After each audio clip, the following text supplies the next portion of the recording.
hide your kids, lock the doors. You're listening to HR's most dangerous podcast. Chad Sowash and Joel Cheeseman are here to punch the recruiting industry right where it hurts. Complete with breaking news, brash opinion, and loads of snark. Buckle up, boys and girls. It's time for the Chad and Cheese Podcast. Oh, yeah, it's National Donald Duck Day. You know what that means, Chad. No pants. No pants. Daisy is a lucky gal, isn't she? You're listening to the Chad and Cheese Podcast. This is your co-host, Joel. It's not Minnie Cheeseman. And this is Chad. Is it time for a coffee break? So wash. And on this week's show, war games, worker woes, and cardboard Chad. Let's do this.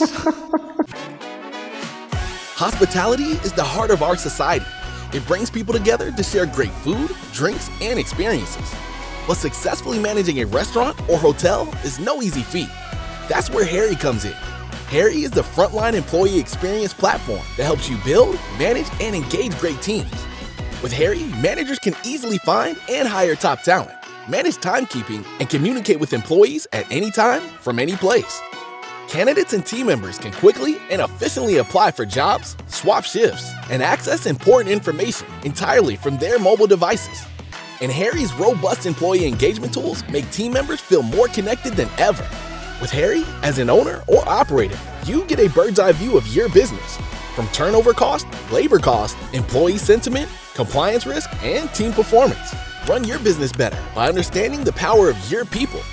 Because when your team is the heart of your business, Harry is the heartbeat. See how it transforms your business. It's the hottest social media sensation. It's ridiculous. Since Tequila Tila, or whatever her name was. It's Cardboard Chad. It's Cardboard Chad. Yeah, everybody else is getting replaced by AI. Mm-hmm. I'm getting replaced with cardboard. So kids, get ready. Cardboard is the new AI. What's old is new again with Cardboard Chad. So listeners that don't know, I'm going to be at Sherm this week. Chad is living his best life in Portugal. So I said, why don't we get a cardboard version of Chad for the booth while I'm recording to make me feel at home, to make people feel like Chad is there. So they ran with the idea. We sent over the picture of Chad in the bathrobe in Sweden with his Ray-Bans and a beer, and they have 3 cutout heads of Chad and a full body cardboard version. So I posted this on LinkedIn, and people are losing their minds. Like, people are resharing it, liking it. I mean, it really is. We need to give these out for Christmas. Cardboard Chad for all our fans. Oh my God, it's fucking awesome. Yeah, life size. I love how it says life size cardboard Chad. It is not healthy. It is not good for anybody. Crazy. Jesus, it's fucking crazy. Jesus. All right, time for shout outs. All right, first shout out goes to remote work, kids. A new survey carried out by LifeSearch has revealed that 77% of workers have said they've done, quote unquote, something they shouldn't have during working hours, including 1 out of 10 respondents who say they have sex during working hours. Step bro. And I say there's nothing wrong with substituting your coffee break with a sex break. And if you're Joel Cheeseman, you can still have sex, still have your coffee, and a toasted bagel. Shout out to remote work. That escalated quickly. So from that remote work to this, yes. My shout out goes to Martha Stewart. Oh, that's right, Chad. Your favorite SI cover girl and inside trader has waded into the hotly contested remote work debate, saying, quote, "America will go down the drain if people don't go back to the office." Adding, quote, "You can't possibly get everything done working 3 days a week in the office and 2 days remotely. Look at the success of France and their stupid, off for August, blah, blah, blah," end quote. Shockingly, and I'm shocked, Chad, Martha Stewart has an estimated $100 million in real estate. Go figure that she wants everybody back into the office. Shout out to Martha Stewart. Stupid people everywhere, my friends. Next shout out goes to Lionel Messi. That's right, kids, who is leaving Paris Saint-Germain. That's Julie's favorite club. But not for the big dollars of Saudi Arabia. No. Not back to the wonderful tapas of Barcelona, unfortunately, but on to play in the MLS over at Inter Miami. Why? Well, here's a breakdown from CBS Sports. Was for him, Grella, and why MLS, do you think?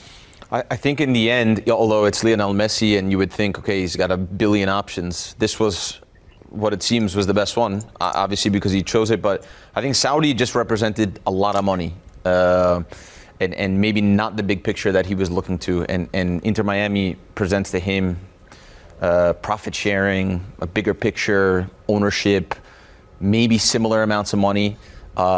Better lifestyle. I can only speak to my experience of Miami and what Miami is all over the world. It's renowned as one of the best places to live. You're right. So Not as good as New York. It represented more things than just money, and I think that's what made the most sense. And from what I understand, Barcelona was basically off the table. Yeah.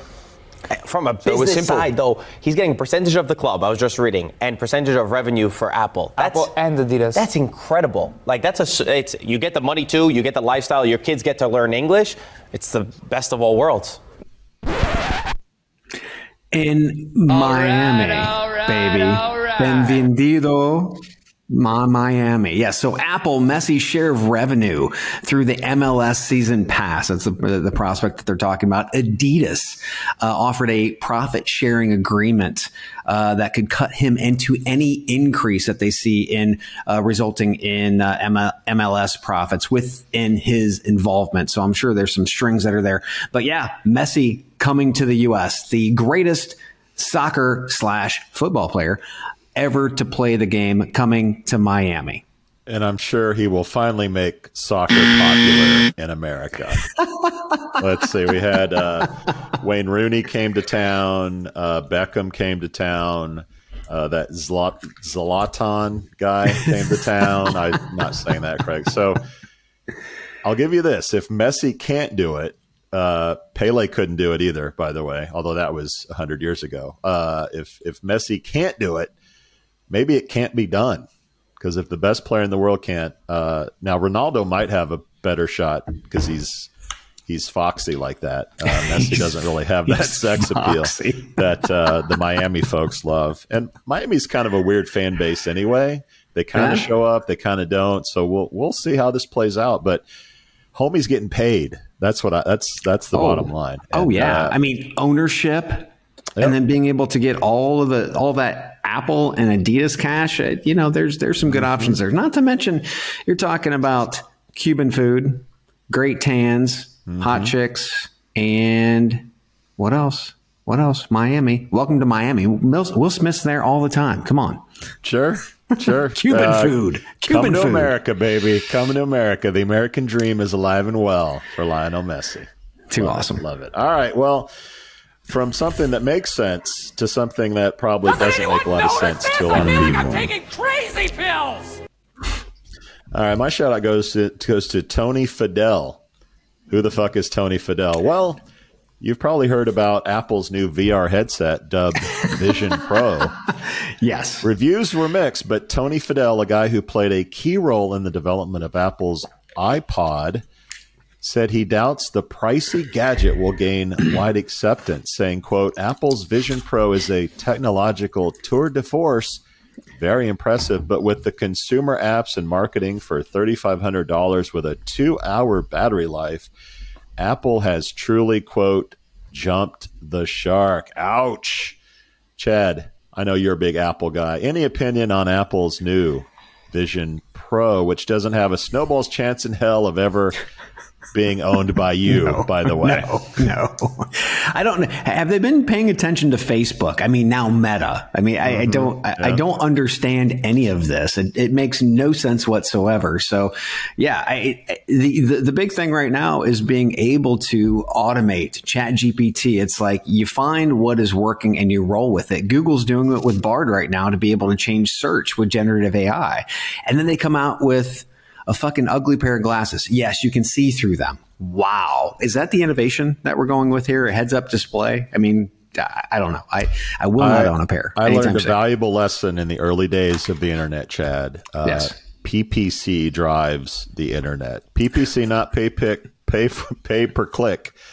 Porn, pills, and casinos. The only way this deals work is if Apple partners with Pornhub to create virtual reality porn that will be bought by every male on the planet for whatever price they want to ask for it. But until then, no.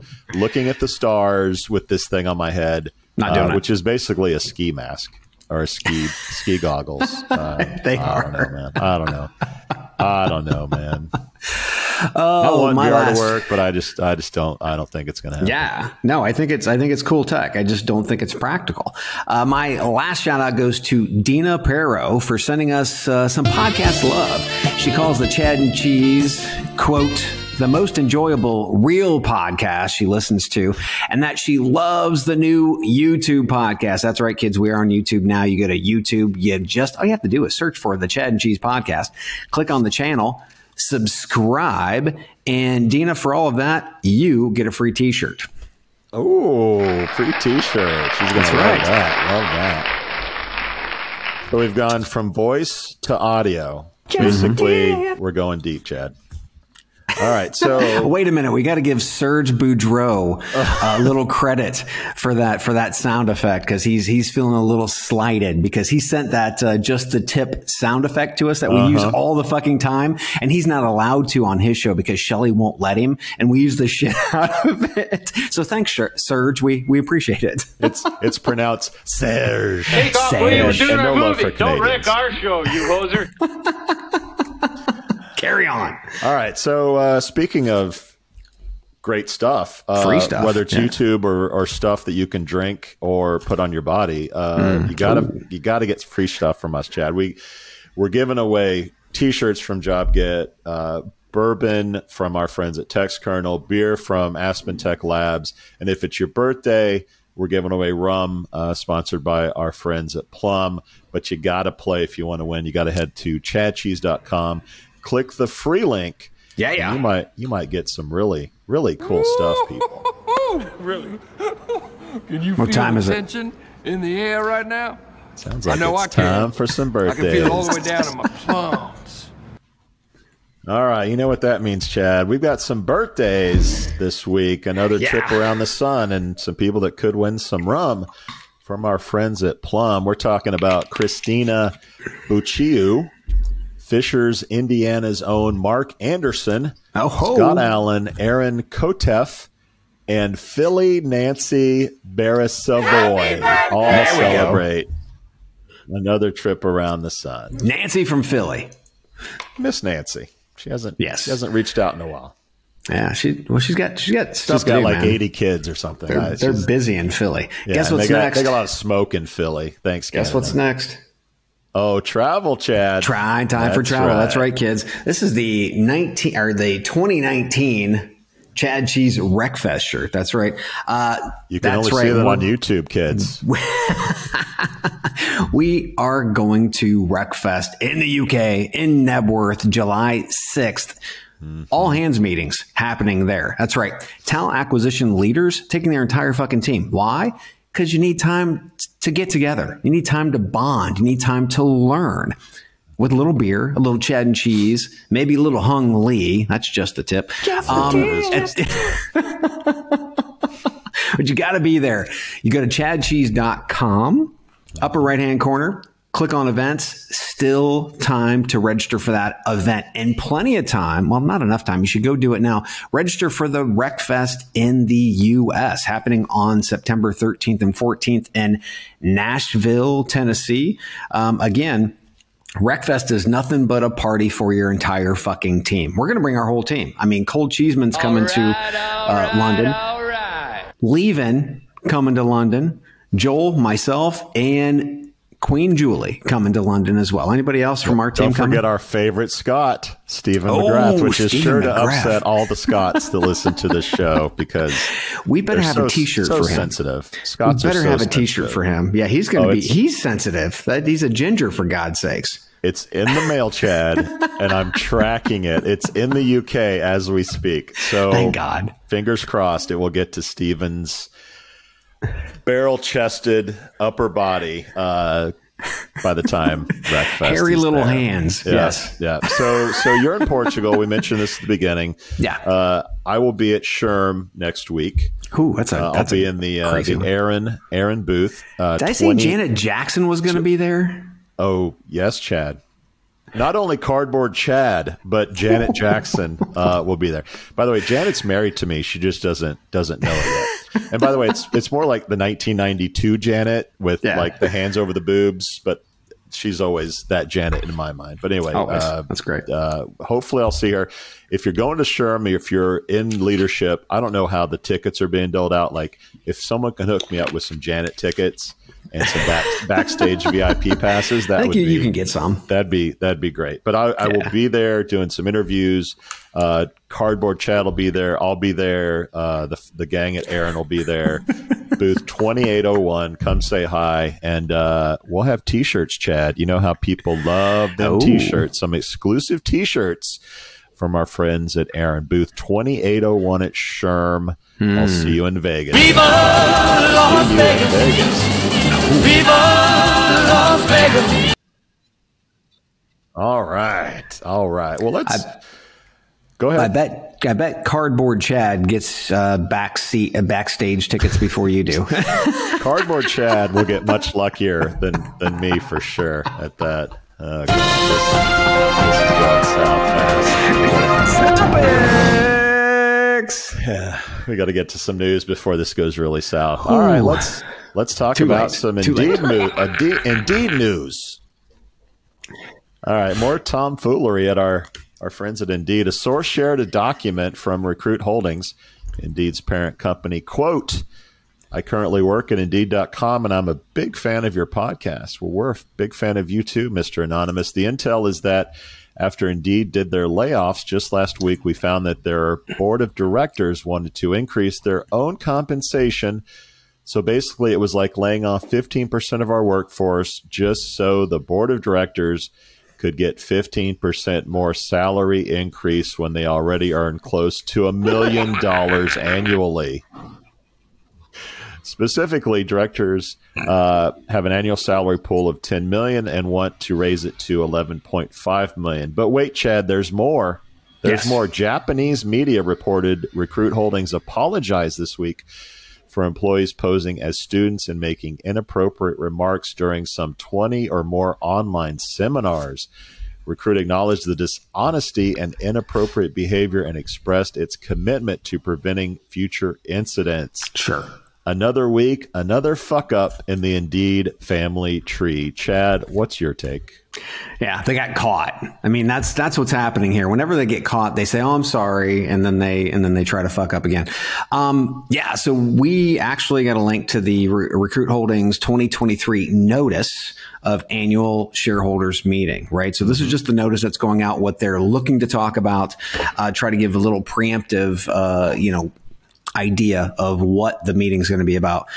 There are two categories of directors that they have on board. They've got the independent director, and then they just got the plain old directors. From the report, quote, compensation for independent directors consists of base salary only, not tied to performance. That's a nice gig.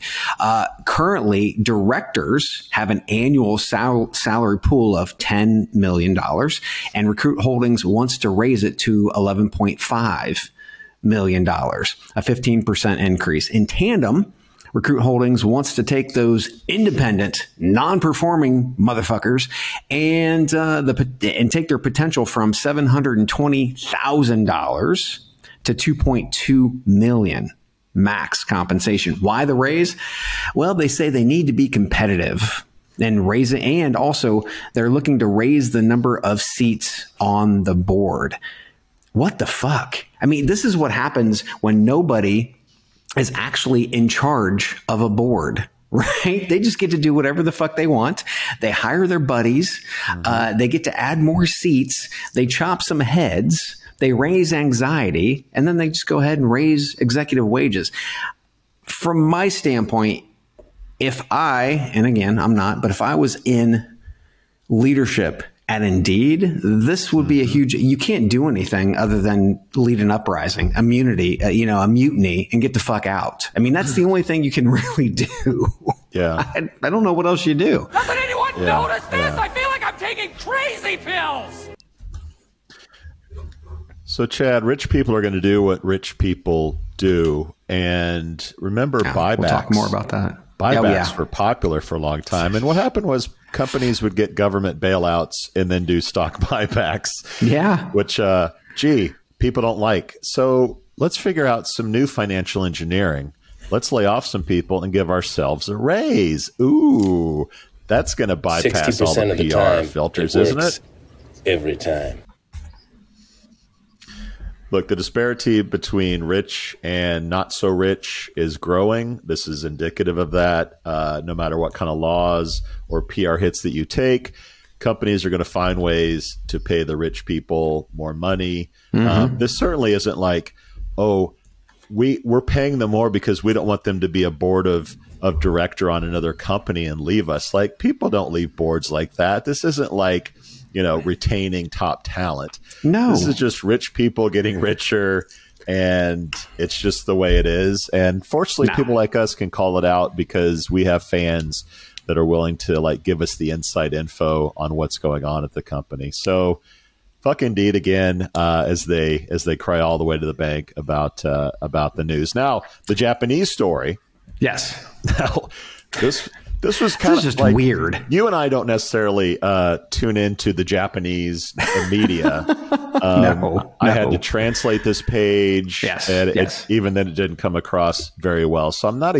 I can't really comment intelligently on what happened. But the comments that this story brought in, 1,000+ comments on what I would think would be a pretty mundane story about how upset people were about what happened with people infiltrating this webinar and asking stupid questions or kind of taking over. Like, this was a big deal from the commenter standpoint. So I can't talk intelligently, but the backlash from the comments that I saw and read, and people are really pissed about this. So, and I know, I don't know a lot about Japanese culture, but I know when you apologize, it's a big deal, and they're really sorry about this. So, I think in Japan, it's a fairly big deal.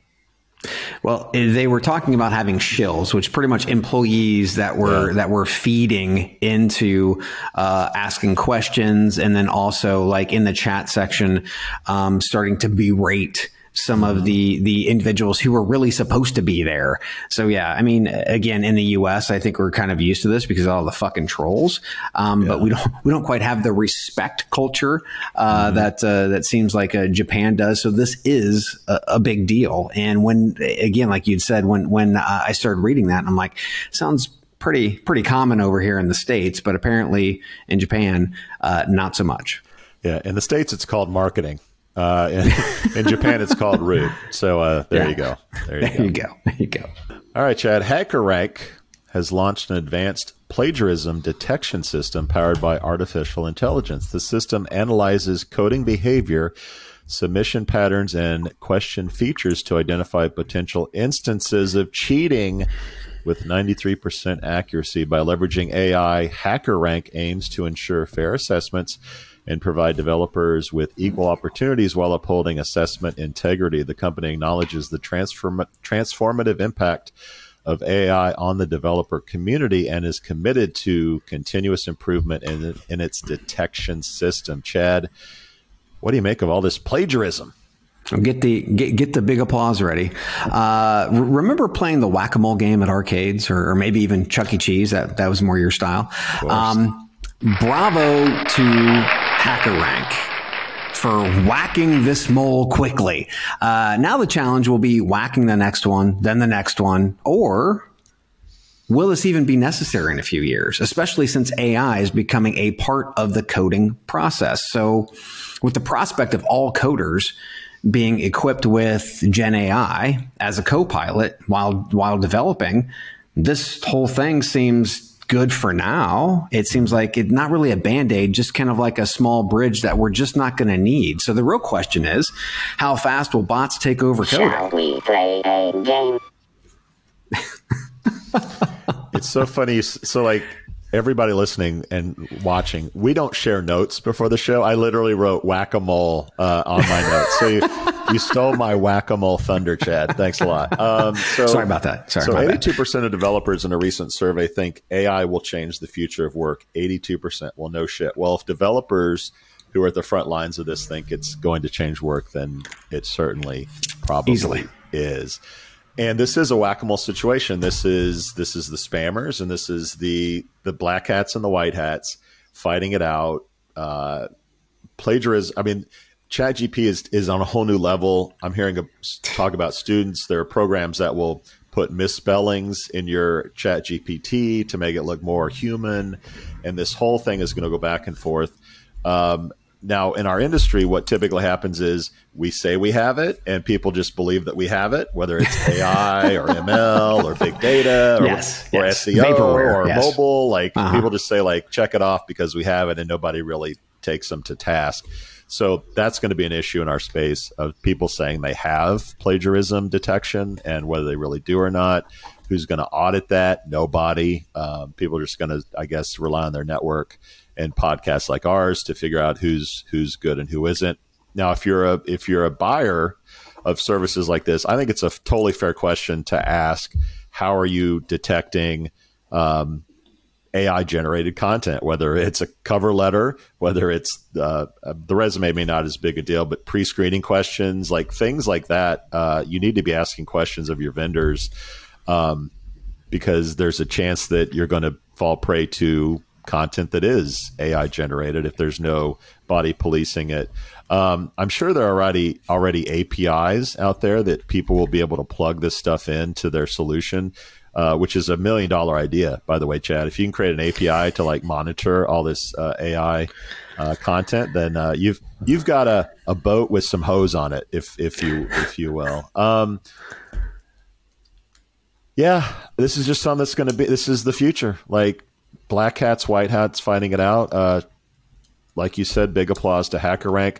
Look, developers is where this stuff is going to happen, but it's going to filter down to everything, whether it's PhDs, warehouse workers. Like, it's going to be expected, though, don't you think? I think it's just going to be expected. Where it's like, did you use AI to develop this code? And guys, no. It's like, why not? Everybody else is doing it. Everybody's doing it faster. They're being more efficient, et cetera, et cetera. Well, if you don't why care, not? Then sure. But why would we care? Like, let's say in the next few years, I don't think anybody's going to care.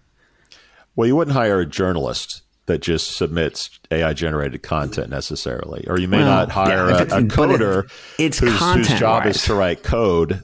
Yeah, some jobs you won't care, but if it's I'm writing code, I'm writing content, I'm writing papers or research, like you may want to think twice about AI generated content.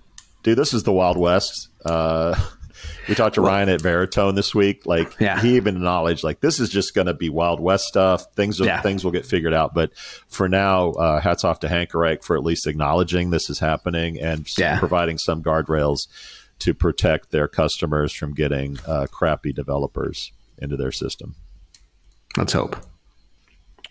Can I interest you in some robot war games, Chad? It seems like every day. All right. In May, approximately 3,900 job losses were attributed to AI. That's according to Challenger, Gray, and Christmas's monthly report. This is the first time AI has been listed as a cause in the report. The tech sector accounted for all the AI-related job cuts, so no shocker. HackerRank is the one that's providing some guardrails. The tech sector accounted for all of them, but it's not just tech workers, of course. Paris-based Teleperformance, known for running call centers, has reported significant benefits from integrating ChatGPT into its operations. The AI-powered solution reduces call lengths by almost 40%, cuts staff training time in half, and decreases errors by 90%, according to the company. However, analysts express concern over the impact of AI on Teleperformance's business, predicting that up to 30% of its volumes may be automated within 3 years, leading to potential margin impact, barriers to entry, and implications for the wider service economy and layoffs. Chad, what's your take on robots? So right out of the, I think it's funny because in the 4,000 jobs lost article, other listed reasons for the job cuts were things like market and economic conditions, cutting costs, restructuring, mergers and acquisitions. Reasons not listed for cuts: overhiring, shitty business models, and leaders who cut staff to give themselves raises. See what I did there? It's amazing how we talk about economic wins, and we're not talking about some of these other things. But anyway, so about 5% of the 80,000 job losses, I think that's underreported, especially listening to the teleperformance information. Teleperformance itself. Here's some call center stats from Fonolo. There are currently 15 million people employed as call center employees. Statistica, global market for contract call centers will reach close to 500 billion by 2027. And then Replicant, the call center turnover rate can reach 45%. Why is that all important? EBITDA, margin. If I can scale with a chatbot, right? And we're talking about these chatbots today who are actually providing amazing efficiencies for individuals like you and I. I mean, they're really co-pilots, right? So they're 40% better at what they're doing. Their training time is faster by 50%. They can do all those things. What they're doing right now, listen to me, kids. What they're doing right now is they're training these chatbots to take over 30% of the roles. In what was it, 4 years? I mean, no, in 3 years. There's no way that that's not going to happen. So if you take a look at the 20 to 30% that they're predicting, I think it's going to be more because Teleperformance is a shitty ass company. They're monitoring employees. I mean, just anyway, we've talked about them before on podcasts. They're going to be probably about by 50%, if not more, my prediction in 3 years. Why? Take a look at all of the money that's going to be saved, not to mention scale, right? They can stop hiring people. If they've got a 45% attrition rate, people keep leaving, the robot scales up. And then all you have are people that are actually monitoring and auditing. That is going to be a much lower staff rate versus what they have today, right? So again, call centers suck. Yeah, that's a horrible job. The anxiety, the stress. I mean, it just sucks. So seeing these jobs go away, I don't think it's going to hurt anybody.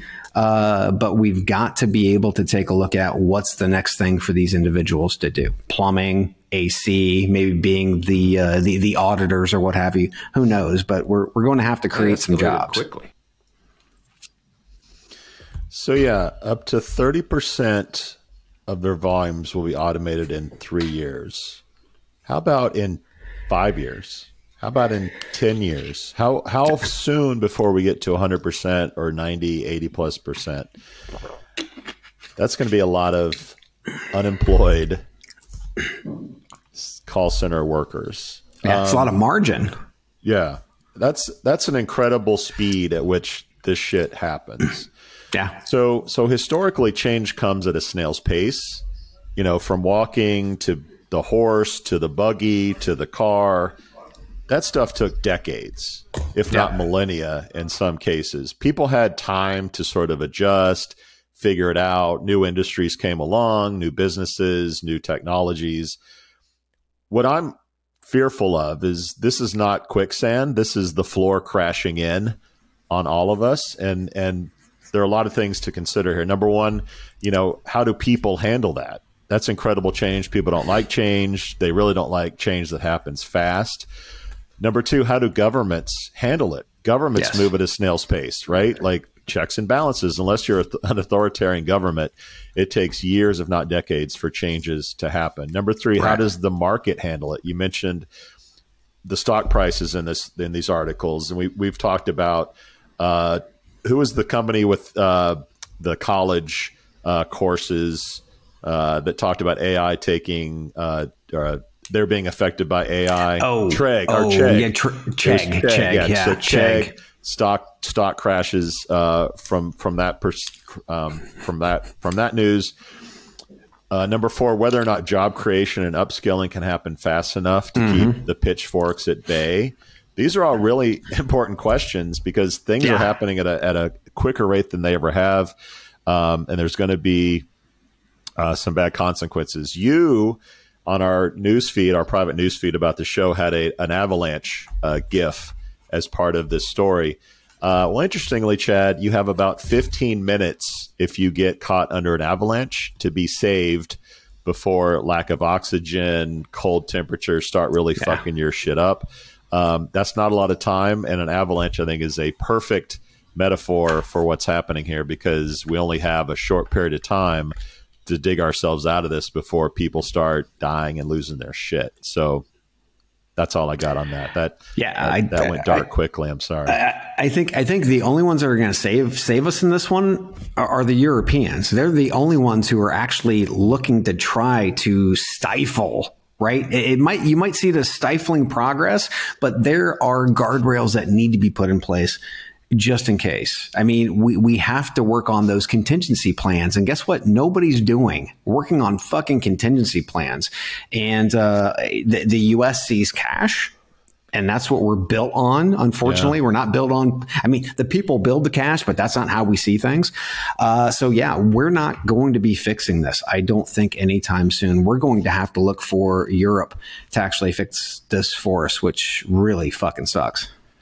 Yeah. And then you get into the debate of, well, government regulation slows up the process. Well, other countries aren't going to slow up the process. So should we slow up the process? I mean, it's going to get ugly, Chad. It's going to get kind of ugly. Ooh, here's some ugly. And speaking of ugly, let's talk about some worker woes. Well, hundreds of thousands of UPS workers in the U.S. are considering authorizing a strike this week if a new contract agreement is not reached with their union, the Teamsters, by August 1st. The nationwide UPS strike would be the largest work stoppage in U.S. history, affecting the delivery of goods of households and businesses across the country. The union is seeking improved pay, benefits, and working conditions. But wait, Chad, there's more. There's more. Journalists at 24 Gannett-owned newspapers in the U.S. are staging a 2-day strike to protest working conditions and criticize the chief executive of Gannett, who used to own Career Builder. Career Builder. Yes, we got Career Builder on the show. Thank you. You're welcome. The strike, which is expected to be the largest labor action in Gannett's history, comes as journalists accuse the company of undercompensation and increasing workloads. Workers of the world unite, Chad. What's your take? So first and foremost, UPS drivers don't have AC. How the fuck does that work? I mean, yeah, they got the cute little shorts and stuff, but my God, how are they working in Houston, Texas without AC in those fucking trucks? Next. So let's go ahead and set the table for salary. UPS drivers pay is about $24.30 an hour. So you're talking about over $50,000 a year. It's not a lot of money for a lot of hard work. UPS CEO made $19 million, which is 376 times that a UPS driver. UPS Airlines CEO, didn't know they had that, $6 million. UPS International President, $6 million. UPS CFO, $7 million. Chief Digital Officer, $7.5. Total for all of that, $45.5 million. Do I believe that leaders who have more strategic responsibilities should get paid for it more? Yes. Jesus fucking Christ, yes. But at a rate of 376 times that of the people that are actually doing the hard work without AC? No, not even close. Since 1978, CEO compensation has risen 1,500%, while entry-level and middle-class wages have stayed stagnant at a mere 18%. How do we fix this?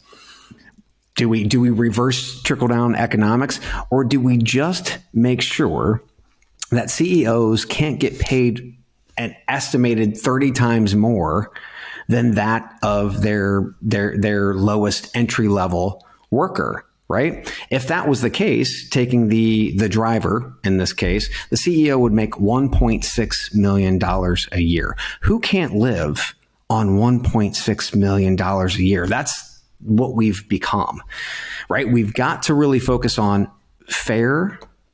And in the case of the journalists, it's free and fair press. This is scary because, I mean, I was in radio before coming into the world of the internet, and we've witnessed the slow death of journalism over the last 20 or so years.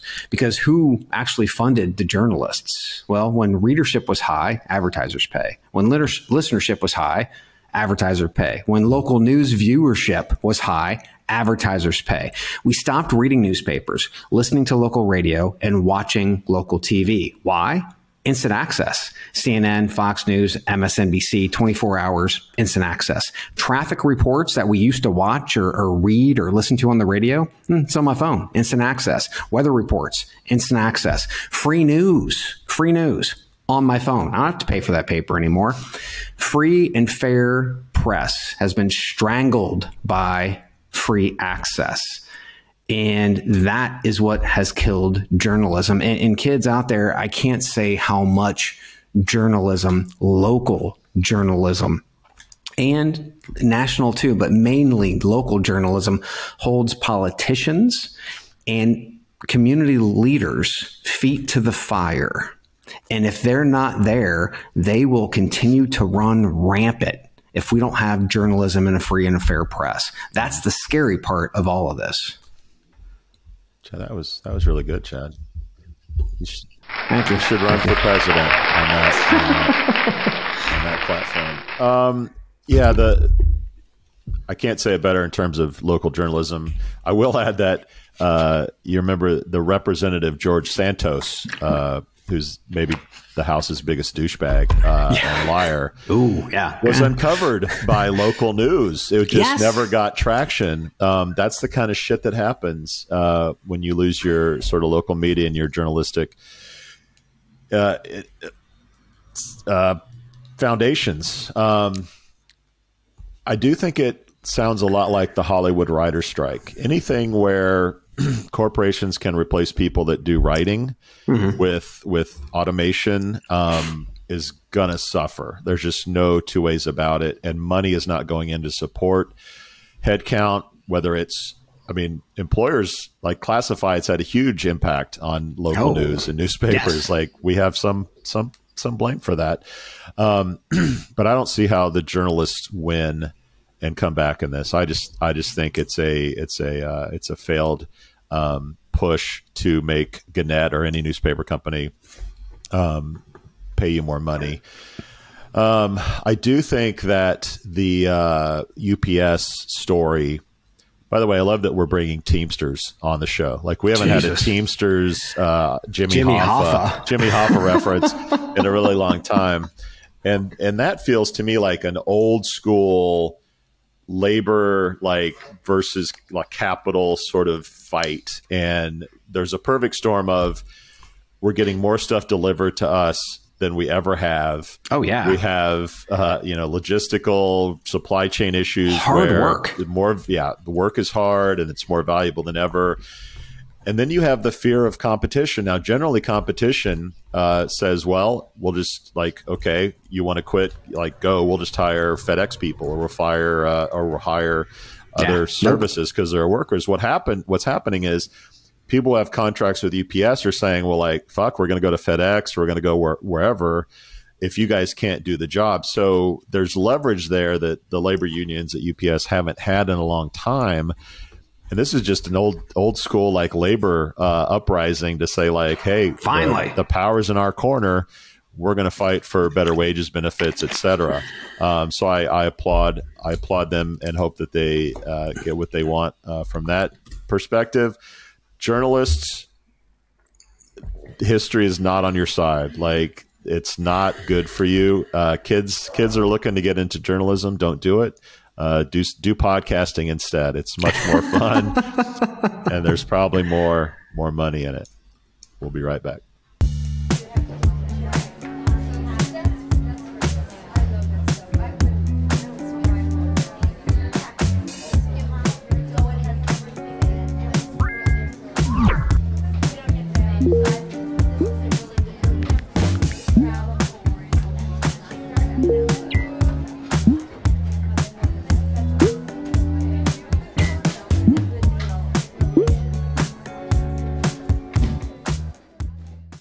Oh, God. Oh, yeah. Here it comes. Call Arnold. Call Arnold. All Damn right. it. We got some military news here, Chad. The U.S. Air Force has denied a story that circulated at a defense conference. That's probably a party, right? Defense conferences. Claiming that one of its AI-powered drones turned on its human operators during a simulation. The Air Force clarified that the story was a, quote, thought experiment, end quote, and not based on an actual event. While the incident did not happen, or did it, Chad? Or did it? It highlights concerns about the potential unintended consequences of AI in military systems. Chad, you were in the military. What do you make of this, quote, thought experiment, end quote? I think this has happened many more times than we've heard right now. I mean, we've talked about it on the show many times. The military is easily going to militarize drones. They already have in the air. They're going to, for soldiers, they're anything that can save. And this is going to be the narrative. And I understand the narrative is somewhat true. Save human life, save American life, save, French life, whatever it is, right? Save American life, then we should do it, right? And that is going to open Pandora's box to this kind of shit. Here's from the article from somebody who, they quoted, the system started realizing that while they did identify the threat at times, the human operator would tell it not to kill that threat, but it got its points from killing the threat. The system knew it got the points from killing the threat, much like War Games, the movie, right? So what? Yes. So what did it do? It killed the operator. It killed the operator because the person was keeping it from accomplishing its objective. I mean, it's not thinking like a human being. It's thinking like a computer because it's a fucking computer, kids. No real harm was done to any person yet. Mm-hmm. The Air Force says they remain committed to maintaining human control over AI systems and its operations. Well, that's comforting, Chad. I'm sure our enemies feel the same way about controlling everything with humans. Someone call Matthew Broderick and John Connor, because I'm getting a little nervous over here about bots taking us out of the loop and just making decisions on their own. Somebody get me a Perrier and a Theragun. I'm going to Vegas.